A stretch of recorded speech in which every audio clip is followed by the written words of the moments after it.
കനത്ത മഴയിൽ മാങ്ങാട്ടിടം പഞ്ചായത്തിലെ ആയിത്തറ തണ്ടിയാങ്കണ്ടിയിൽ പാലം തകർന്നപ്പോൾ താൽക്കാലിക നടപ്പാലം നിർമ്മിച്ച് പ്രദേശവാസികൾ. ഈയിടെയുണ്ടായ കനത്ത മഴയിലാണ് അഞ്ചരക്കണ്ടി പുഴയ്ക്ക് കുറുകെയുള്ള ആയിത്തറ തണ്ടിയാങ്കണ്ടി കോൺക്രീറ്റ് പാലത്തിന്റെ സ്ലാബുകൾ തകർന്ന് പുഴയിലേക്ക് പതിച്ചത്. ഇതേ തുടർന്ന് യാത്രാ ദുരിതം നേരിട്ടതിനെ തുടർന്നാണ് പ്രദേശവാസികളുടെ നേതൃത്വത്തിൽ താൽക്കാലിക നടപ്പാലം നിർമ്മിച്ചത്.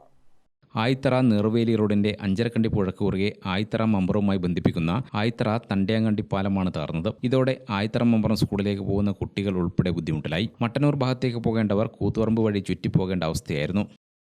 ഈ കഴിഞ്ഞ മഹാപ്രളയത്തിൻ്റെ ഭാഗമായിട്ട് ആയിത്തറ തണ്ടിയാങ്കണ്ടി ചെറിയ ഓട്ടോറിക്ഷയും അതുപോലെ തന്നെ ബൈക്കും ഒരുപാട് ആളുകൾ കടന്നു പോകുന്ന ഒരു പാലമായിരുന്നു. ആ പാലം പ്രളയത്തിൻ്റെ ഭാഗമായിട്ട് ഒലിച്ചു പോയിട്ടായില്ലത്.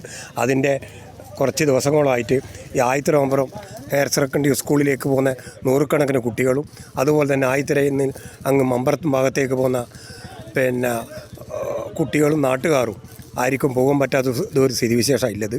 അപ്പോൾ രണ്ട് ഭാഗം ഒരു വേർപെട്ട നിലയിലാണ് ഇന്ന് ഇല്ലത്.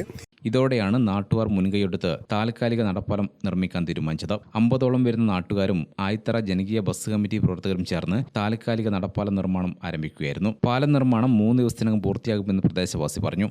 ഇന്ന് ഞങ്ങൾ ആയിത്തറയിലെ കുറേ എല്ലാ ആളുകളും ഇതിനു വേണ്ടിയിട്ട് ഒരു ദിവസം രാവിലെ മുതൽ പണിയെടുക്കുന്നതാണ്. ഒരു 2-3 ദിവസത്തോളം വേണ്ടി വരും ഇതിൻ്റെ പണി നടക്കുന്നത്. അതുപോലെ തന്നെ ഇതിൻ്റെ ചിലവെന്ന് പറയുമ്പോൾ ഒരു കുറേ പൈസ തന്നെ ഇനി സാധനങ്ങൾക്കായിട്ടും ചിലവഴിക്കേണ്ടി വന്നിട്ടുണ്ട്. അതുപോലെ തന്നെ നല്ലവരായ നാട്ടുകാരും കുറേ സഹായങ്ങൾ ചെയ്തു തന്നിട്ടുണ്ട്. എന്നാലും ഒരു 3 ദിവസത്തോളം ഈ പാലത്തിൻ്റെ പണി ഒരു വക ആകാൻ വേണ്ടി വരുമെന്നാണ് നമ്മൾ പ്രതീക്ഷിക്കുന്നത്. താൽക്കാലിക നടപ്പാല നിർമ്മാണ ചെലവിലേക്കായി 21-ന് ആയിത്തറ ജനകീയ ബസ് കാരുണ്യയാത്ര നടത്തും. ഇവിടെ വാഹന സൗകര്യമുള്ള റോഡ് വേണമെന്നാണ് നാട്ടുകാരുടെ ആവശ്യം. ഗ്രാമിക ന്യൂസ്, കൂത്തുപറമ്പ്.